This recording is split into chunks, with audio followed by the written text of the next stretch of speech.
Hello students, welcome to this video lecture on testing of hypothesis for large samples, part of the course Probability and Statistics. My name is Dr. Krishna Kumari and I'm an assistant professor in the Department of Mathematics at the SRM Institute of Science and Technology, Katangaluttur.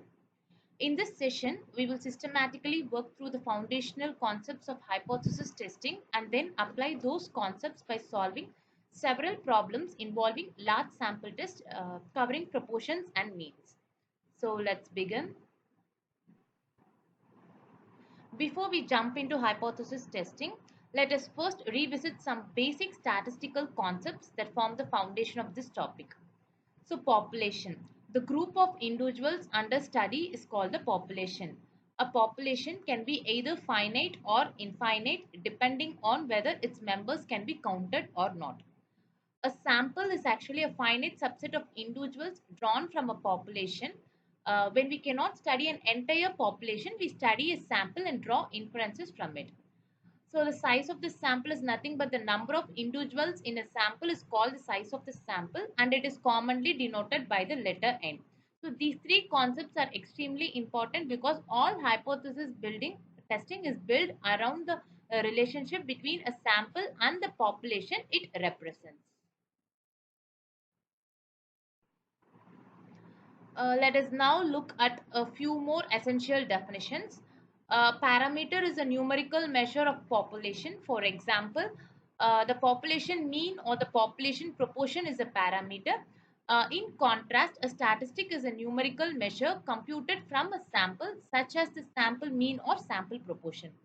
The sampling distribution of a statistic is the probability distribution of all possible values that the statistic may take when computed from random samples of the same size drawn from a specified population.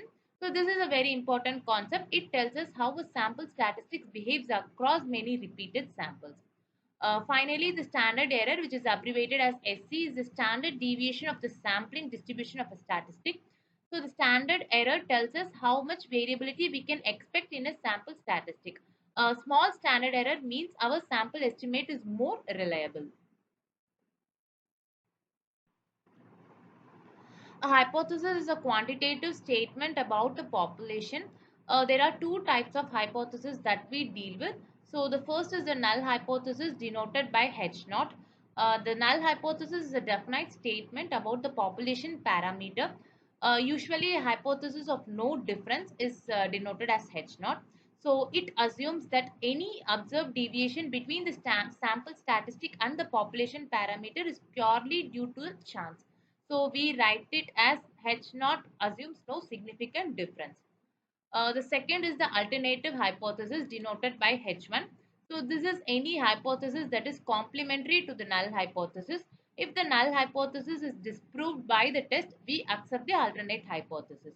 So in every hypothesis testing problem, we begin by assuming H naught is true and then check whether the data supports or contradicts this assumption. So when we test a hypothesis, there are always four possible outcomes and the two of those outcomes are error. Type 1 error occurs when we reject H naught and when H naught is actually true.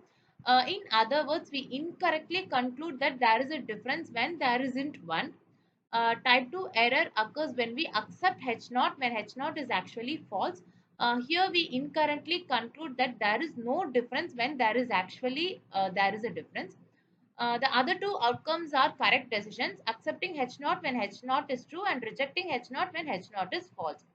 So in statistical practice, we try to control the probability of these errors.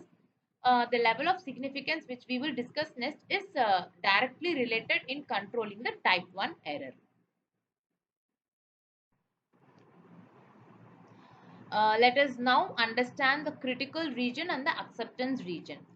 The critical region, also called the rejection region, is the set of values of the test statistic for which we reject the null hypothesis H naught.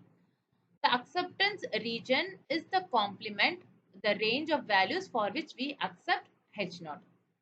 The level of significance denoted by alpha is the probability that the test statistics falls in the critical region when H naught is actually true. So this is essentially the probability of committing a type 1 error. Commonly used level of significance are 5% and 1%. Now regarding the direction of the test, one-tailed test is used when we reject H naught only when the sample statistic falls in one specified tail, either the left or the right. So this is used when the alternative hypothesis has a directional climb such as greater than or less than. And a two-tailed test is used when H naught is rejected if the sample statistics falls in either tail of the distribution. So this is used when the alternative hypothesis simply states that not equal to. Now let us understand the step-by-step procedure for testing the hypothesis. This five-step process is what we will follow for every single problem in this lecture. Set up the null hypothesis. H naught is going to be the first step, and the second step is going to be setting the alternative hypothesis H1 and decide whether it is a one-tailed or a two-tailed test. Then the third step is going to be choosing the level of significance alpha, typically 5% or 1%. If not specified, we default to 5%, which is 0.05. Step 4 is computing the test statistic, that is Z. Usually the formula Z equals T times E of T divided by the standard error of T, all under the assumption that H naught is true. And step 5 is going to be comparing the calculated value of mod of Z with the critical value Z alpha. If mod of Z is less than Z alpha, we accept H naught, and if mod of Z is greater than Z alpha, we reject H naught. So we have to memorize these five steps, and we will be applying them to every problem from here on. Before we solve problems, let us clearly define what constitutes a small sample and a large sample. A small sample is one where the size n is less than 30, and a large sample is one where n is greater than 30. For large sample test, the test statistic follows a standard normal distribution, and we use that is called as Z test. Now the critical values, the values of Z alpha used for comparison are as follows. For a two-tailed test at 5% significance, Z alpha is going to be plus or minus 1.96, and at 1% significance, Z alpha is going to be plus or minus 2.58. And for a right tail test, that is one tail on the right, at 5% Z alpha is going to be 1.645, and at 1% Z alpha is going to be 2.33. For a left tail test, one tail on the left, at 5% Z alpha is going to be equal to minus 1.645. At 1% Z alpha is going to be minus 2.33. So it is essential for drawing conclusions in every problem by using this table. We now begin our first type of large sample test, testing for a single proportion. The null hypothesis here is there is no significant difference between the sample population proportion and the population proportion. The test statistic formula actually follows Z equal to small p minus capital P divided by the square root of capital PQ divided by N, where N represents the size of the sample, small p represents the sample proportion, capital P represents the population proportion, and Q represents y minus P, that is complement of P. And conclusion is derived if mod of Z is less than Z alpha, we accept H naught, and if mod of Z is greater than Z alpha, we reject H naught. Now let us apply this formula to the problems.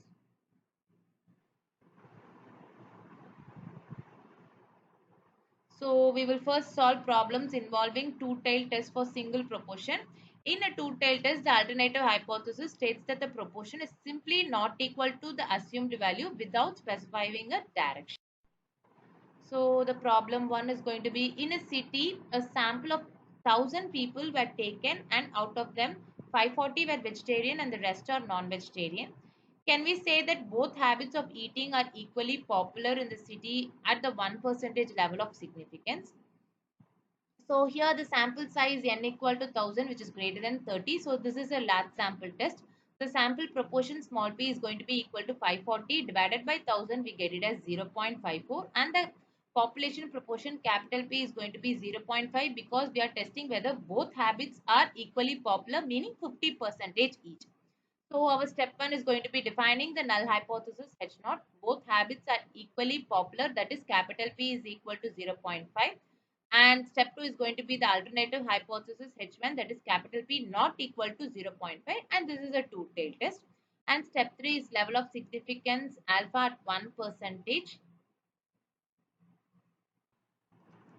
And step 4 is computing the test statistic, that is Z equal to P minus P divided by square root of PQ by N. So substituting the values, we get the calculated value mod of Z is going to be equal to 2.529. And at 1% level of significance for a two-tailed test, the critical value Z alpha is equal to 2.58.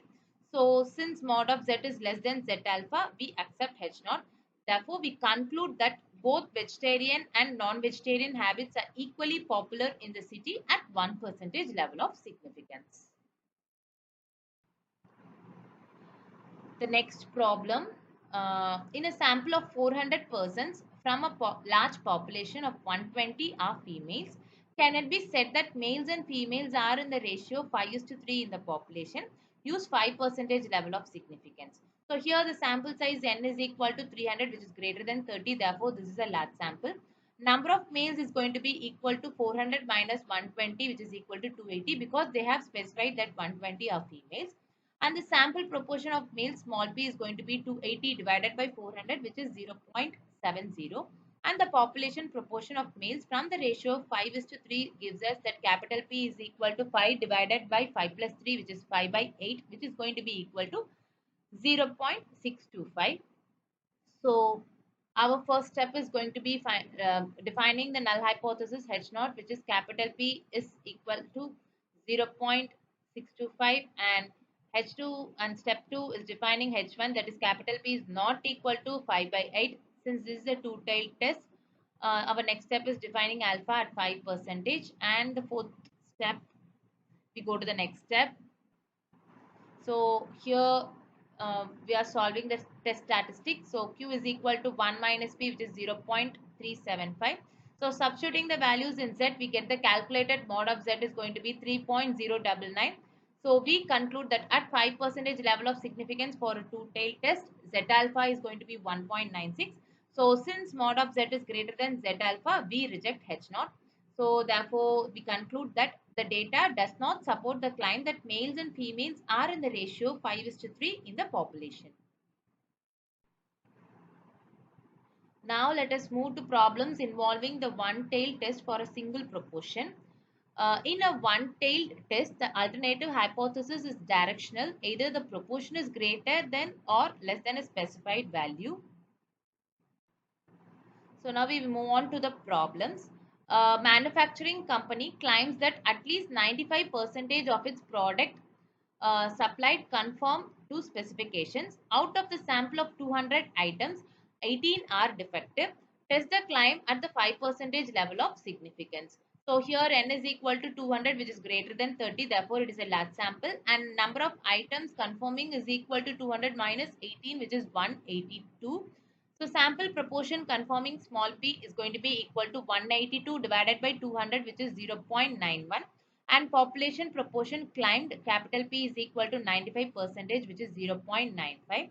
So our step 1 is going to be writing the H naught, that is P equal to 0.95, that is the company's climb holds, and H1 is P is less than 0.95, that is B suspect conformance is less than the climb. Therefore, this is a left-tailed, that is a one-tailed test. And our next step is defining the level of significance alpha is equal to 5%. So at 5% level of significance for a one-tailed test, Z alpha is going to be 1.6. So the next step is calculating the test statistic. So Q is equal to 1.0.95, which is 0.05. So by applying these values in Z formula, we get mod of Z is going to be 2.597, which is greater than Z alpha. Therefore, we reject H naught. Therefore, the data suggests that the company's claim is not supported. The proportion of conforming the products appears to be significantly less than 95%. Our next problem is, in a low-cost toy production system, the molding machine has been set up with a standard of 1% defective. From 80 sample units, 1 unit is defective. Is it necessary to stop production for correction? Test 5% level of significance. So here the n value is 80, which is greater than 30. Therefore, this is a large sample. And the sample proportion defective small p is 1 by 80, which is 0.0125. And the population proportion capital P is going to be 1%, which is 0.01. And we define H0 P equal to 0.01 and H1 P greater than 0.01. That is, we check if defectives are higher than standard. So this is a right-tailed, that is a one-tailed test. And here also alpha is going to be equal to 5%. That is, Z alpha for one-tailed test is 1.645. So after applying all the values in the formula, we get the calculated Z value mod of Z is going to be equal to 0.227. Therefore, since the calculated value is less than the Z value, we accept H0. Therefore, we conclude that there is no significant evidence that the defective rate has exceeded the standard. So it is not necessary to stop production.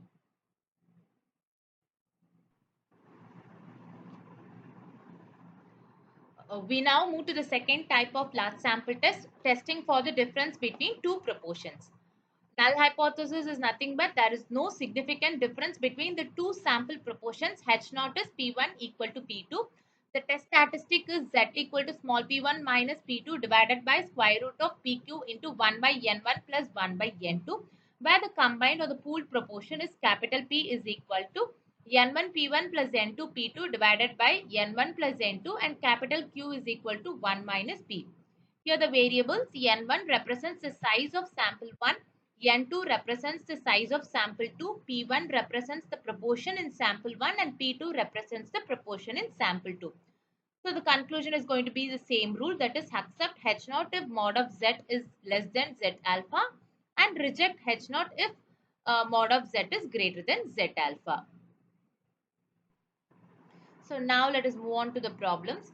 In a random sample of 1000 persons from city A, 400 are wheat consumers. In a sample of 800 from city B, 400 are wheat consumers. So do these data reveal a significant difference between the two cities in the proportion of wheat consumers?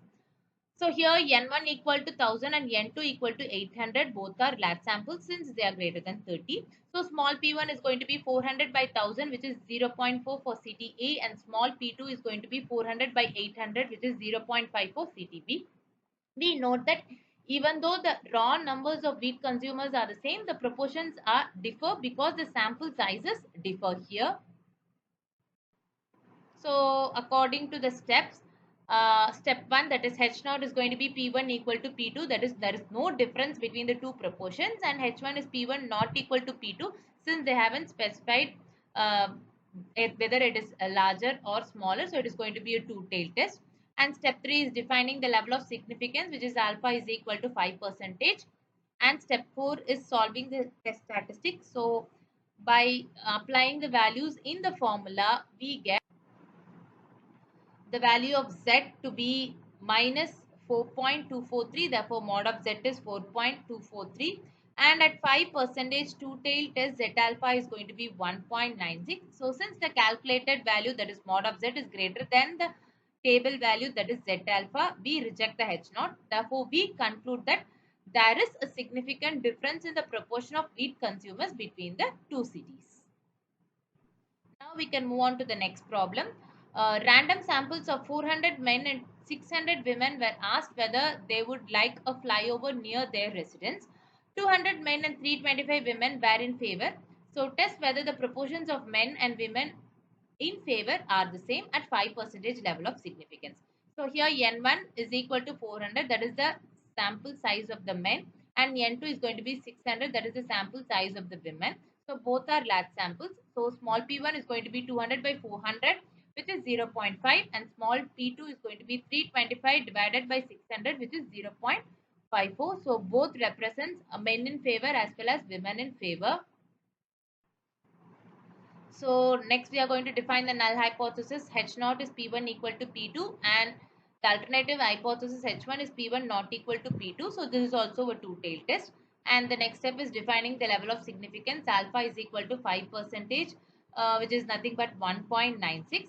And then we compute Z So the formula for Z is going to be P1 minus P2 divided by square root of PQ into 1 by N1 plus 1 by N2. So before calculating this, first we have to calculate the value of capital P by applying the value of N1, N2 and small p1 and small p2. So the value of capital P is going to be 0.525. Therefore, obviously the value of capital Q is 1 minus 0.525, which is 0.475. So now we have got all the values. So mod of Z can be calculated by applying all these values in the formula of test statistic. So mod of Z is going to be 1.241. So we conclude that at 5% Z alpha is actually greater than the calculated value. That is, the calculated value is less than the table value. Therefore, we accept H naught. There is no significant difference in the proportion of men and women in favor of the flyover. So that brings us to the end of this lecture. I hope this session has given you a thorough understanding of large sample hypothesis testing of type 1 and type 2. Type 1 in the sense testing for single proportion, and type 2 in the sense testing for the difference between two proportions. So in the next presentation, we will be seeing the testing of hypothesis for type 3 and type 4, that is test for single mean and test for the difference between two means. So practice these problem types very well, and they are very commonly tested. Thank you for watching and best of luck.